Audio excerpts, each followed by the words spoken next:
This is the Global News Podcast from the BBC World Service.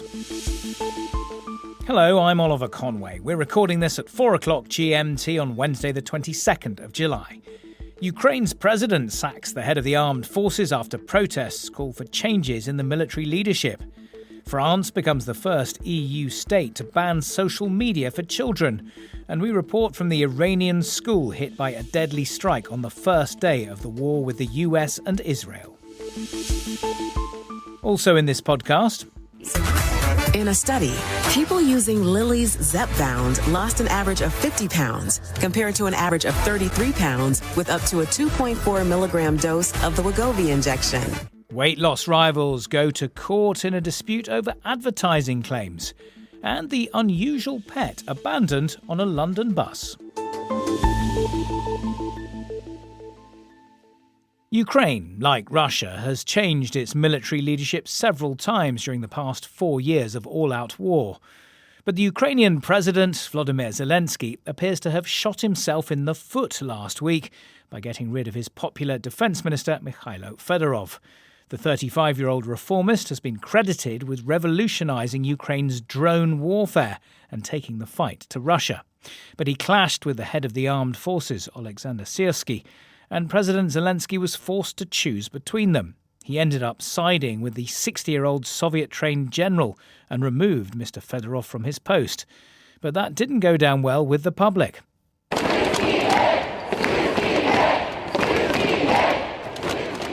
People chanting Syrsky out. Well, now, after 6 days of protests, President Zelensky has been forced to give in and sack General Syrsky, while praising his efforts in commanding the defence of Kiev earlier in the war. I'm grateful to Alexander Syrsky and every one of our soldiers for Ukraine's strong front-line positions. I'm grateful to Mikhailo Drapati for having precisely the same view. Today, with Alexander Syrsky and the Chief of General Staff, we talked about further service formats and the correct transfer of affairs. I heard more about the changes from our diplomatic correspondent Paul Adams in Kiev. President Zelensky has clearly bowed to popular pressure to a certain extent. One of the key demands of the protesters who've been on the streets for the past week has been the removal of General Syrsky. That has now happened. President Zelensky heaped praise on him, not least for defending the city of Kiev 4 years ago at the start of Russia's full-scale invasion. And he has replaced him with a new, much younger commander-in-chief, Mikhailo Drapati, a man in his mid-40s, a man thought to be a good friend of the ousted defence minister, Minister Mikhailo Fedorov. Mr. Fedorov has put out a statement of his own, calling the appointment of the new commander-in-chief a breath of fresh air. That will be good news for President Zelensky because he will be hoping that that will take the sting out of the protests. We still don't know exactly what the impact will be because we don't know what the fate of Mr. Fedorov himself is. We know that President Zelensky has offered him some kind of position. We don't know what exactly. And so I think supporters of Mr. Fedorov who've been out on the streets will want to know a bit more about that. And I'm guessing that the discussions are still going on about his future. Yeah, because everyone will want to know what these personnel changes mean for Ukraine's war effort, which has been having some success. Yes, I mean, look, what we've had revealed in the past week is that there has been a breakdown in the relationship between the defence minister and the commander-in-chief. And that's obviously a major issue in the midst of a war. Most protesters believe that President Zelensky chose to remove the wrong person when he removed Mr. Fedorov as Minister of Defence. And so they were demanding that he make amends for that mistake as they see it and remove someone who they see as kind of representative of the old guard and a man trained in the Soviet military system who represents old ways of fighting. As all sorts of people put it here, you can't fight a large Soviet army with a small Soviet army. That's what they thought General Syrsky was doing. They see Mikhailo Fedorov as representing the future, his whole interest and involvement in the promotion of drone warfare and a whole array of other technological innovations, which Ukrainians see as the only way Ukraine can really turn the tide of the war. And in fact, they believe that the tide has been turned and that Mr. Fedorov is partially responsible for that. But I think the fact that Mr. Fedorov has given his endorsement to the new Commander-in-Chief does mean that essentially this week-long crisis is kind of over. But has it damaged President Zelensky's authority? And if so, what will that mean for the rest of the conflict? It has definitely not been good for President Zelensky. For the second time in a year, he has been forced into a kind of U-turn, although this U-turn perhaps is not quite as dramatic as the one last year when he had to reverse a decision on limiting the powers of the anti-corruption unit in Ukraine. But it is in some ways equally damaging. He has, in the eyes of many, been seen to make the wrong choice and then had to change his mind. People suspect that he acted because he felt that Mr. Fedorov was becoming too popular, and this is not the first time Mr. Zelensky has been accused of trying to remove people who he thinks might pose some kind of political threat in the future. And so it has not been a good week for him. But if, as a result of this, he has a team who have a similar vision, who can function as a coherent team, then something good will have come out of this. And perhaps if Ukrainians continue to see the war turning in their favour, they will forgive and perhaps forget what President Zelensky did a week ago. Paul Adams in Kiev. France has become the latest nation to take action over the harmful effects of social media, banning children under 15 from using it. It's the first country in the EU to do so. The new law, which also prohibits the use of mobile phones in high schools, was passed by an overwhelming majority.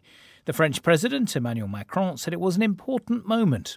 Je remercie l'ensemble des parlementaires, le gouvernement. I'd like to thank all the members of Parliament. The government has done it, and this is a major step forward. France is leading the way in Europe when it comes to protecting our children and teenagers. We'll keep moving forward. But there were mixed reactions on the streets of Paris. Honestly, I discovered Snapchat and Instagram when I was about 15, but things have changed since then. It scares me to see the content some kids post and what they can see online. I think this law will keep them a little safer. I don't think it's a sufficient measure. The more things are forbidden, the more teenagers want to do them. And a young person with a phone in hand has plenty of workarounds, like VPNs. Our Paris correspondent Hugh Schofield told James Kumarasamy how the social media ban will work. It'll be in two stages. The ban will come into effect on September the 1st for new social media accounts. So if you're on September the 1st or 2nd wanting to open a social media account, you will then be asked to provide age verification. All new accounts then will have that stipulation. All existing accounts are given a grace period of 4 months, during which time the platforms themselves will have to have put in place that check. So the onus is entirely on the platforms, Instagram, Snapchat, TikTok, whoever, to institute these checks. And those checks, what do we know of them? Nothing, in the sense that the government is saying you've got to do it this way or that way. It's leaving it up to the platforms themselves to decide how they go about it. It can be use of a third party who will take in passport details or whatever, and then use that to reassure the platform or to assure the platform that the person is of age. Or there are face recognition apps as well, which can read your face. These techniques do exist, and the government is saying to the platforms, you choose, but if you've got to do it, and you've got to do it effectively. If not, you'll be fined. Serious fines? I mean, is this something that the platforms are going to take very seriously, do you think? The fine, it says, could go up to 6% of their worldwide turnover for the platforms. And France is the first EU country to introduce something like this, isn't it? Other countries are doing similar things. What kind of debate has there been around this in France? France is not unique in any way in having this. What's unique about it is, I suppose, having a President Macron who has wanted to make this a kind of important social piece of legislation which will define the end of his era, and he thinks be very important. So he's pushed it very hard. But obviously, there's been a fair degree of consensus on this. There was a sort of quite a substantial left-wing opposition, but not nearly enough to block it. Everyone else was for it. And that, I think, reflects the fact that gradually over the last 2 or 3 years, there has been a growing consciousness here as elsewhere of the problems caused by social media, and where a few years ago you'd have got an automatic reaction from parents saying, I can't let my little child not have this because he'd be so left out of the group. Instead of that, you're getting more and more parents saying, no, I can see that this is, a real problem. Hugh Schofield in Paris. On the first day of the US-Israeli war on Iran, a strike hit a primary school in the southern Iranian city of Minab, killing 156 people, 120 of them children.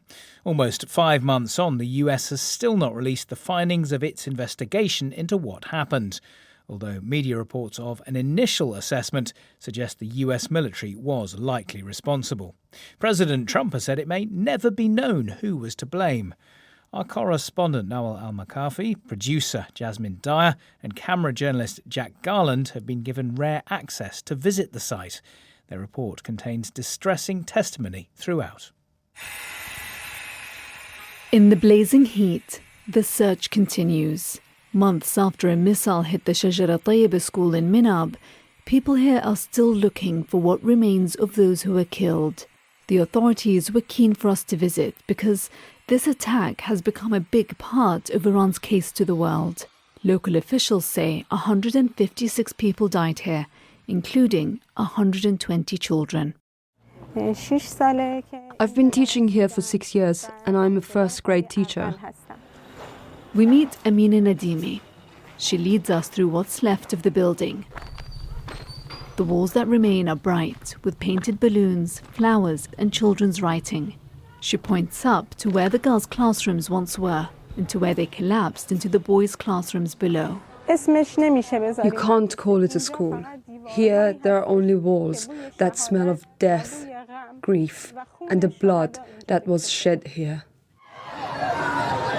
Parents, desperate to find their children, arrived to a horrific scene after the attack in February. I thought, why are they coming here? There's no one inside. Everyone has fled.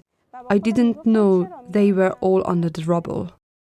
Reza was one of the first emergency responders to arrive. I saw one of my relatives. He was begging that just found my child, found my son. I couldn't tell her that your son is not alive. Experts say evidence indicates it was a US strike that hit the Shajara Tayyiba school in Minab, southern Iran.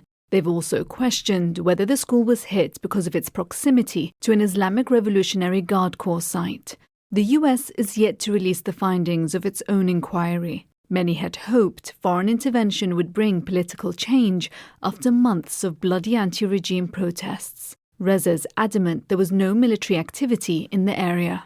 The place of the army and everything that was near here is changed. There wasn't any army or anyone that be related to this regime around here.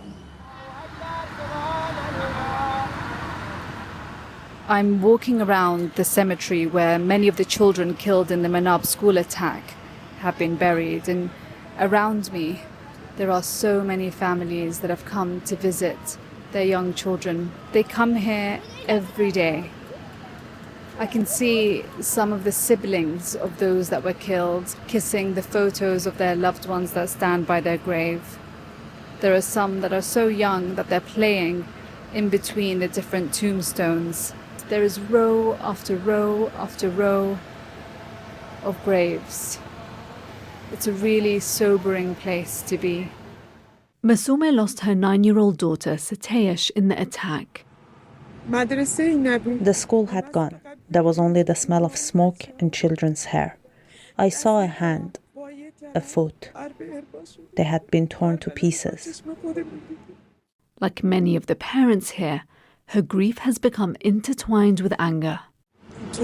May Trump be destroyed. May he drown in the blood of these children. And may he be afflicted with such suffering that everyone hears about it. In a country deeply divided over its authoritarian leadership, the strike on this school has united many in grief. A stark reminder that every war brings with it a devastating human cost. Nawal al-Makafi reporting from Minab in southern Iran on condition that none of her material is used on the BBC's Persian service, and similar restrictions apply to all international media organisations operating in Iran. Still to come on the podcast, what's your sleep score? I see that you are sleeping a low number of hours. Your heart rate, which has been higher at the beginning of the night and then decreasing. How monitoring our shut-eye can help identify possible illnesses.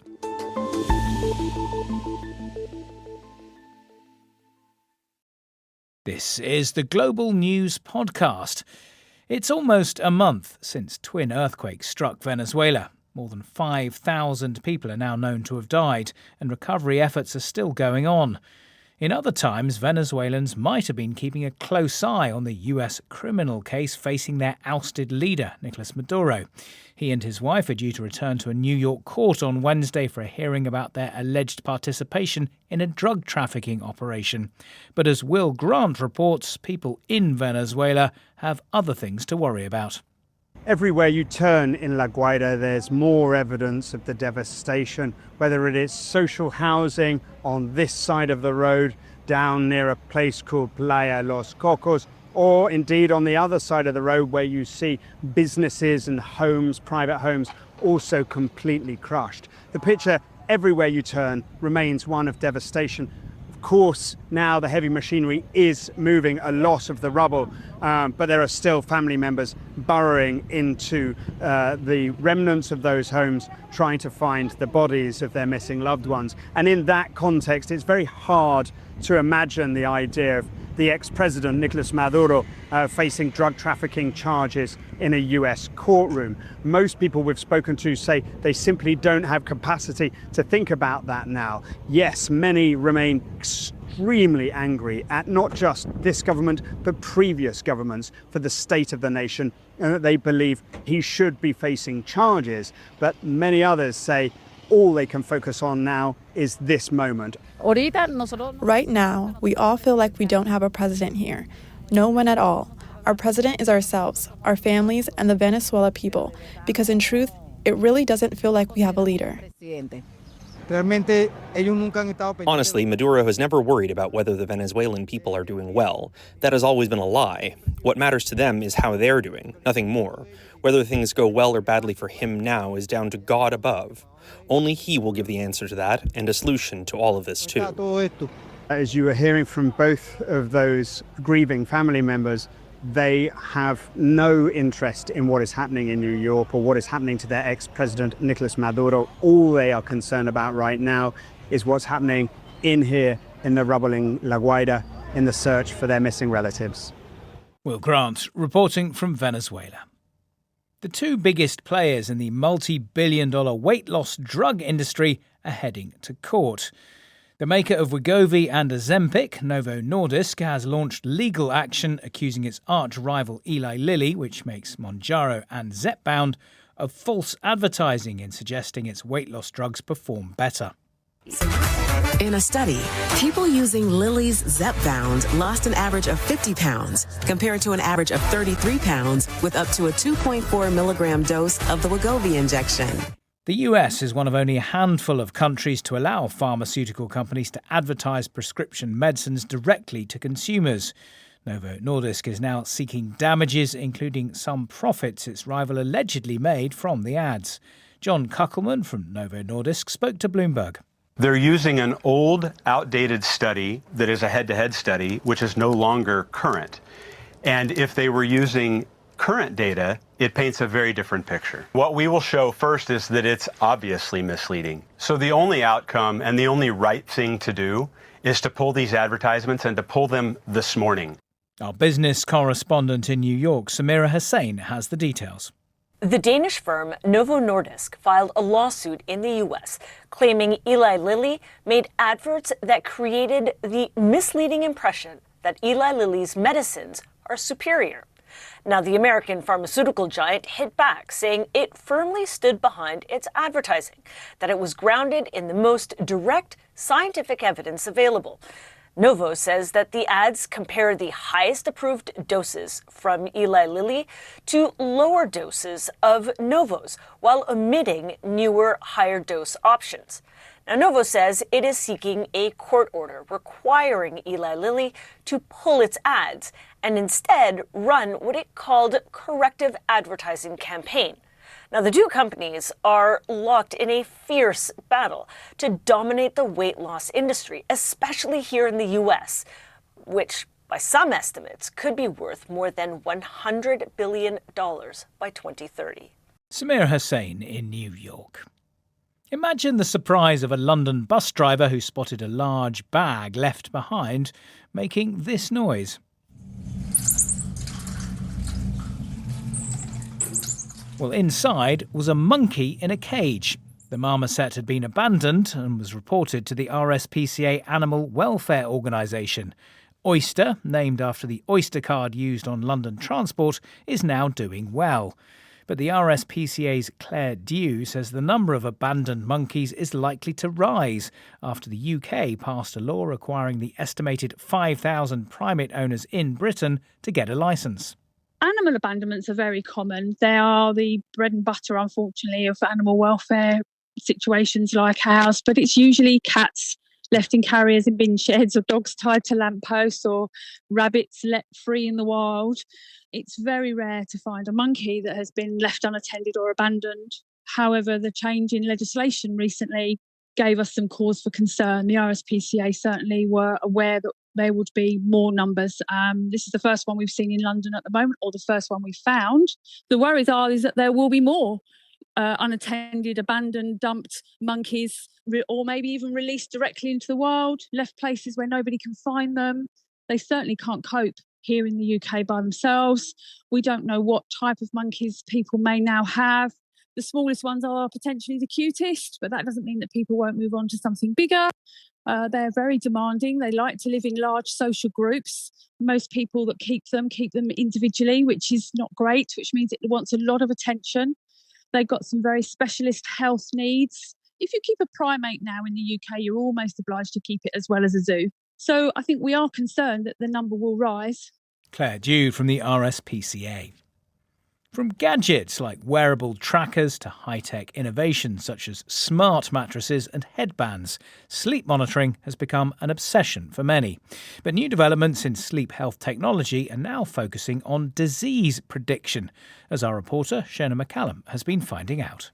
According to research, nearly half of all Americans and around 40% of people in the UK are tracking their sleep. And I'm not just talking about the duration. I'm talking about really drilling into all aspects. So room temperature, the time you go to bed, how long it takes for you to fall asleep once the lights go out, which is something called sleep latency. REM sleep, which means rapid eye movement. That's the stage of sleep where most of your dreams happen. Deep sleep or slow wave sleep, which is the time of the night that supports the memory, growth and cell regeneration. There's a lot to it. Now, this can be done using wearables, smart rings such as the Aura, the Samsung Galaxy or the Lunar Ring are ones that are popular, but also by devices that you wear on your wrist, so things like the Whoop, and of course watches like the Garmin, the Fitbit or the Apple Watch.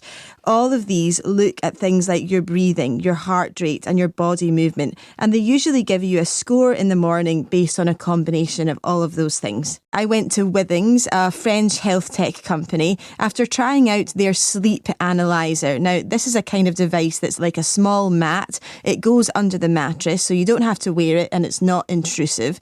And it was the first sleep tracker to provide sleep lab metrics without anything to wear. It's what the industry calls a nearable. That's technology in your environment rather than on your body. Manon Navalou is the mechanical manager at Withings. The pressure sensor records changes. When you breathe, your thoracic rise and fall will be recorded here as well. The tech aims to, by monitoring what it can through the movement of your body, heart and breathing, build a health score that can pre-detect disease and connect you with a doctor at exactly the right time. So after looking at the mechanics of the sleep analyzer, I went through my own data with Withings founder Eric Carril. I see that you are sleeping a low number of hours.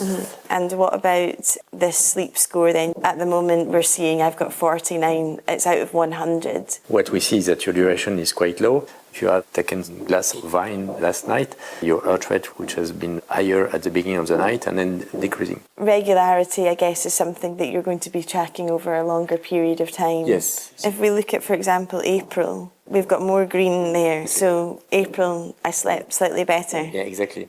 Last month, more yellows creeping in, and this month, more red. This evolution is very important to detect a lot of things, like a disease which is coming, and probably you are preparing to be ill. It's why sleep is very important and can really affect your health. So you can see the range of different things I was able to determine from my own data. But of course, I wanted to talk to an expert as well. I'm Dirk van Dijk, Professor of Sleep and Physiology at the Surrey Sleep Research Centre at the University of Surrey. We know that when we compare the measures of those devices against gold standard measures, it's quite difficult. With gold standard, we bring people into the laboratory, we put electrodes on their head, close to their eyes, we measure muscle tone, and if we have those signals, we can very accurately quantify sleep according to very well-established criteria.